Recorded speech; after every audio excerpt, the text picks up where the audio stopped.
రాజకీయాలకు పూర్తిగా దూరంగా ఉన్నానన్నారు మెగాస్టార్ చిరంజీవి. సోషల్ మీడియాలో తనపై వస్తున్న రాజకీయ విమర్శలపై పెద్దగా స్పందించబోనని అన్నారు. పాలిటిక్స్ కి దూరంగా ఉన్నా కూడా కొంతమంది నేతలు తనను విమర్శిస్తూనే ఉంటారని అన్నారు.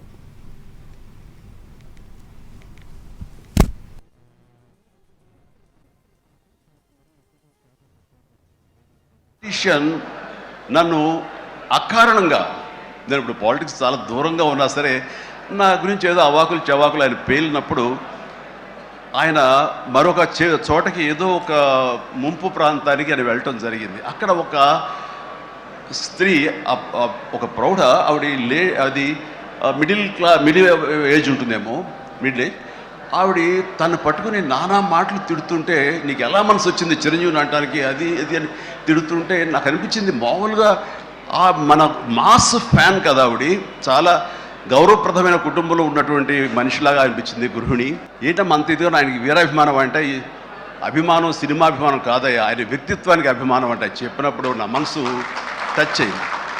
ఏంటమ్మా అంత ఇదిగా ఏంటమ్మా ఆయన మీకు ఏమైనా సహాయం చేశారా, ఏం చేశారంటే సహాయం చేయటువంటి అయ్యా నా బిడ్డ ప్రాణాలను కాపాడాడు అని అన్నప్పుడు ఏ విధంగా ఏంటి అని అన్నప్పుడు నా బిడ్డకి రాజమండ్రిలో దగ్గర ఒక పల్లెటూరిది, రాజమండ్రిలో కానీ కాకినాడలో కానీ నా బిడ్డకి ప్లేట్లెట్స్ డెంగ్యూ వచ్చేసి ప్లేట్లెట్స్ బాగా డౌన్ అయినప్పుడు వితిన్ అవర్స్ నా బిడ్డ కనుక ప్లేట్లెట్స్ సమయానికి అందకపోయి ఉంటే కనుక వాడు ఏమైపోయాడు, పాటిగా దూరం అయిపోయేవాడు. అంటే ఒక 8 ఏళ్ల బాలుని అబ్బాయిని పిలిచి పక్కన కూర్చోబెట్టుకుని ఆ తల్లి చెప్తోంది, మరి ఆయన కనుక సమయానికి చేయకపోయి ఉంటే నా బిడ్డ ఏమైపోయాడు. అలాంటి మనుషుల ఈ తుచ్చులు నీచులు కలిసిందని మాట్లాడతారు.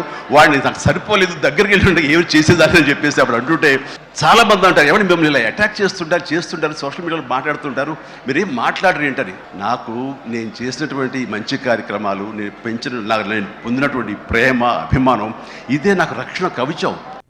మా అందరికీ సేవ చేయాలని ఉంటుంది, కానీ ఎలా చేయాలో తెలియనటువంటి ఒక డోలాయమాన పరిస్థితితో లేదా తొయ్యుకో ఉన్నప్పుడు మీలాంటి వాళ్ళు మాకు ఆ స్ఫూర్తినిచ్చి మాకు డ్రైవ్ చేస్తే కనుక నిజంగా అది పెద్ద మీరు సహాయం చేసినట్లు.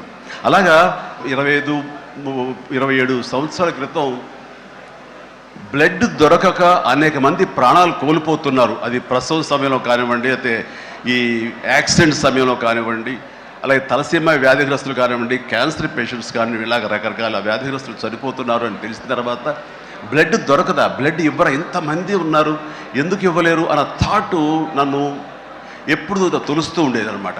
నాకు నేను చేసినటువంటి మంచి కార్యక్రమాలు, నేను పొందినటువంటి ప్రేమ అభిమానం ఇదే నాకు రక్షణ కవచం.